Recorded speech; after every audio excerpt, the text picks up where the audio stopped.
During the last glaciation period, the Laurentine ice sheet covered all of Ontario.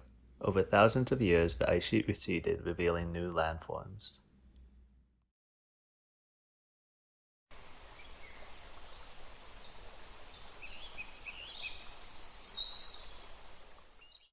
This land on which we are gathered was the traditional land of many nations, including the Mississauga of the Credit, the Anishinaabe, the Chippewa, the Wendat, and the Haudenosaunee people.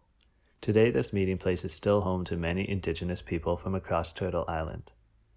Acknowledging the land is an Indigenous protocol used to express gratitude and appreciation to those who have lived and worked on the land historically and presently. I appreciate the unique relationship that we each hold with the land, and it is my privilege to share with you my project. Cultural landscapes, past and present, can be known in three ways, whether by local peoples or outsiders. People make sense of landscape by living it, by discussing it, and by imagining it. For thousands of years, the Carrying Place Trail existed between what is now Toronto and Lake Simcoe. This was a major route of a regional network with branch trails along the Don and Rouge rivers. The Carrying Place Trail and land portage connected Lake Ontario to Georgian Bay and was shorter than going around the Ontario Peninsula. It connected the East Coast with Central America on the prairies and in the Mississippi River Basin. From the mouth of the Humber River along the shore of Lake Ontario, travelers climbed to the top of a high, dry ridge to find the footpath that many had walked before them. The Carrying Place Trail followed the top of a dry ridge, marking the former edge of Glacial Lake Iroquois. The dry, sandy plains overlooking the river valley were dotted with oak savannas, pine barrens, and tall grass prairies.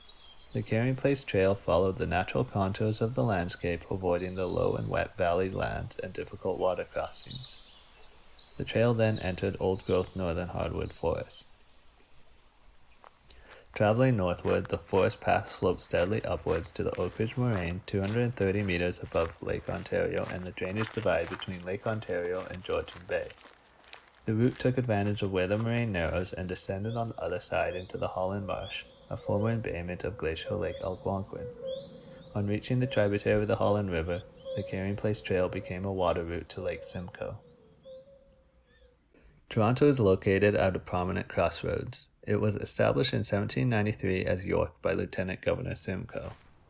Not long after, he traveled the Carrying Place Trail and commissioned a military road to connect Toronto to Lake Simcoe. The new road would be straight for maximum efficiency and was named Yonge Street. Construction began in 1795, rendering the Carrying Place Trail obsolete. In 1852, the Toronto, Simcoe, and Huron Railway was built, and in 1952, Highway 400 opened.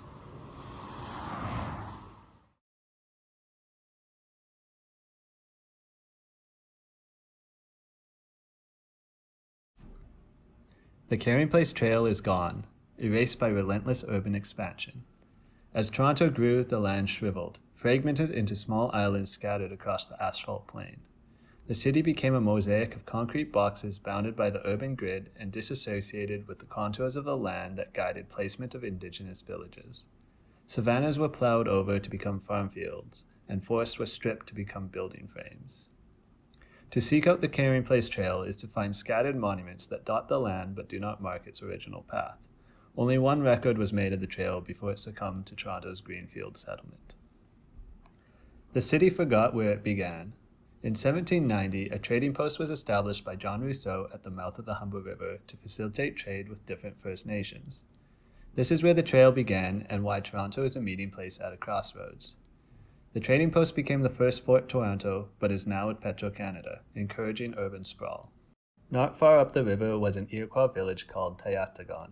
It was abandoned in the 1680s for unknown reasons.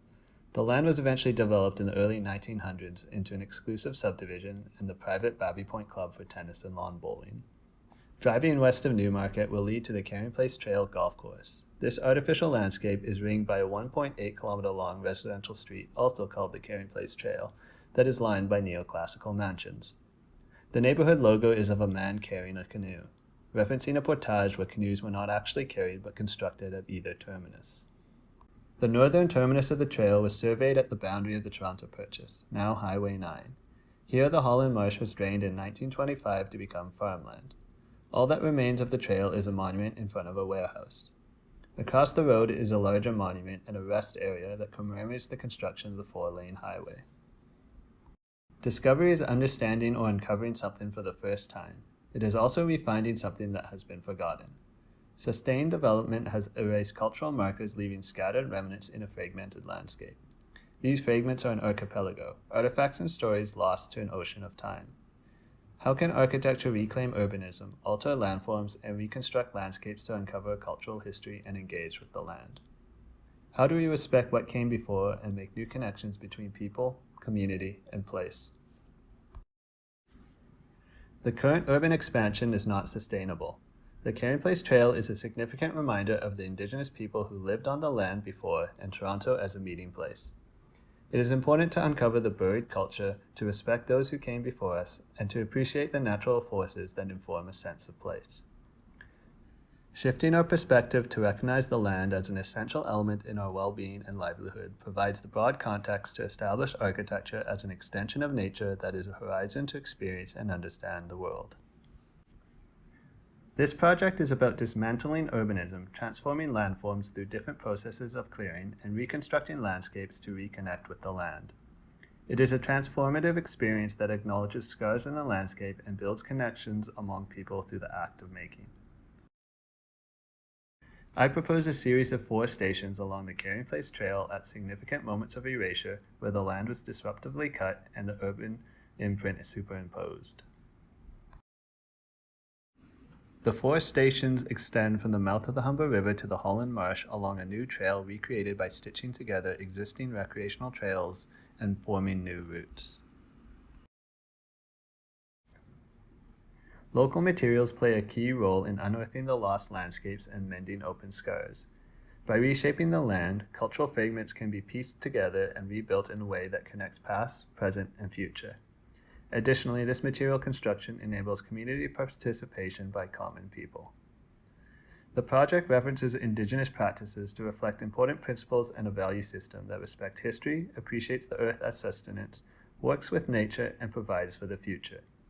The design references the 4 cardinal directions in combination with a sensory experience to engage the land. East is for beginnings, creation, growth, wood, spring. It is a place to touch the landscape. South is for gathering, water, summer. This is a place to see the landscape. West is for learning, knowledge, harvest, grass, autumn. This is a place to smell the landscape. North for healing, air, and winter. This is a place to hear the landscape. The land is the generator of ideas. 13,000 years ago, the mouth of the Humber River was the edge of a glacial moraine. Station 1 is where the prow of birch-bark canoes would have come ashore at the beginning of the Carrying Place Trail. The site is currently occupied by Petro-Canada gas station. A process of deconstruction fractures the concrete floorscape to expose the underlying soil. The concrete is crushed and mixed with the dirt to form a stabilized earth construction. The land is transformed to reference the glacial moraine as topography and then cut along directional reference lines pointing in the cardinal directions and along vectors towards nearby historic sites.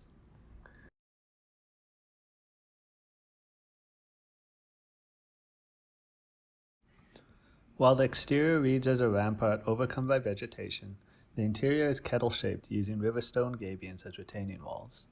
The ground has a pattern of a glacial river flowing from a reflecting pool, where remnants of the gas station exist as a steel frame and concrete flagstones. The ground pattern leads to a rammed earth building shaped in the fractured outline of a broken concrete building, built by many community hands using more waste construction material from the gas station and the city. Opening the recycled steel door leads down into mysterious shadow to a world within a world and a sacred fire chamber. This is a place to share stories, connect with the metaphysical, and exchange culture. The sacred fire is considered a doorway that opens to a spiritual realm that individuals can communicate through. It is used as a place to gather and to celebrate. Although it is typically used to start a ceremony or any sacred event, it is also used to connect with our ancestors, the ones who have gone before us. A secondary chamber allows artifacts to return to the trail. It is a place to rebuild a birch-bark canoe, ensuring the continued creation as a healing process for the trail. Station 2 is a short distance along the trail in the Humber River parklands. It represents the East and is about creation and growth. This station acknowledges the erased village of Tayatagon at the bottom of Babby Point. Building walls and brick foundations are symbolically split to open an exclusive neighborhood to people of all nations. Shallow pits 6 meters wide by 20 to 40 meters long mark the footprint of indigenous longhouses. These pits are lined by decaying trees that fuel fungi communities. Fungi are a sign of regeneration and establish a healthy ecosystem. This begins a process of natural landscape rebirth. The excavated material is gathered and raised into the volume of a longhouse made of rammed earth. Periodically, fallen trees in the pits will disintegrate and colonize new life, at which time the community will replace the logs and restart the microbial growth cycle. The ghost village is bisected by an open brick wall renewed as a water channel that feeds river water into a pool beside a gathering place for a sacred fire. The Carrying Place Golf Course is an inappropriately named artificial landscape. Station 3 is along the Carrying Place Trail west of Newmarket. It represents learning, knowledge, and harvest. Change takes place over generations. In the first generation, the golf course is left bare for a year. The next fall, the dead grass is burned, cleansing the earth and fertilizing the soil. The flat landscape is regraded into farm fields separated by drumlin berms. Farming begins in the second generation. The land is divided into 4 fields. 3 fields are raked into mounds to grow the 3 sisters, corn, squash, and beans. 1 field is left fallow. During this time, a nature camp is set up where people of all nations can come and learn about indigenous farming techniques and land management practices. In the third generation and every subsequent generation, the empty field is rotated to allow the soil to recover. The drumlins attract spontaneous vegetation which serves erosion control, carbon sequestration, pest management, nitrogen absorption, and wildlife habitat. Crucially, this vegetation rejuvenates the land and draws pests away from the corn mounds. Food production on site supports an open farm market and a food hall with fires for gathering. Surrounding the fields along the site perimeter are woodlots and wild meadows, further reinforcing sustainable land stewardship and 7 generations thinking. The final Station 4 at the northern terminus abuts a drainage canal and Highway 9. This boundary represents a forced delineation of space in the landscape. Healing occurs when many community hands join to erect restorative structures that enhance the experience of the landscape. The highway as a boundary is deconstructed by cutting and splitting. The opposing sides are united with a depressed pathway that bridges the canal and becomes a tunnel under the road. Lake Simcoe, formerly Lac Toronto, is commonly interpreted as trees standing in water, referring to a significant meeting place, or the thousands-year-old fish weirs at the far end of the lake. The Carrying Place Trail arrives at a wooden structure inclined along a slope that represents a fallen log. Constructed of light timbers clad in cedar shingles, the interior is a long gallery lined by wood block ends that protrude to display indigenous artifacts. Emerging from the log is a fishing platform with a gathering place around a sacred fire.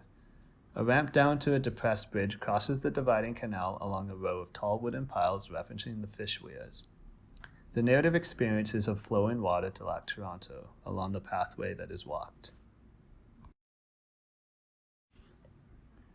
In summary, sustained development has erased historic markers, leaving scattered remnants in a fragmented landscape.